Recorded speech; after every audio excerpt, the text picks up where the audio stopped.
It's like the decline of the British Empire. No, I don't. You could have the decline of the British Empire, the same sort of thing.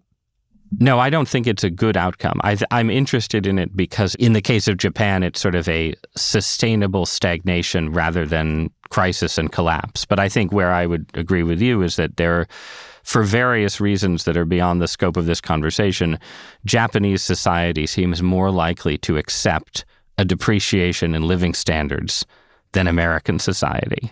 And in that sense, it probably isn't a model. Let me ask you a last question in the form of a comment about my own optimism that you can respond to, which is that I mentioned earlier that, I've lived my entire life in a world of people worrying about deficits and deficit spending. And I think it is completely reasonable to say, as you've said, that just because the crisis hasn't arrived doesn't mean that you aren't going to have a heart attack tomorrow. And so I totally expect everything you're describing to have significant negative impacts on the United States.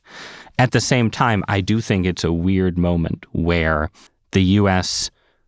looks weak if you look at certain indicators, but we also can look very, very strong in many ways, right?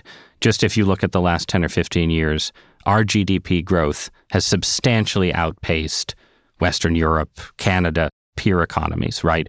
We still have the world's most profitable cutting-edge technology companies. We still have the world's most capable military. And then socially, we have a lot of problems, but are there other big countries in the world that are better at assimilating immigrants, that have higher birth rates, that are geographically isolated from major wars and refugee streams and so on?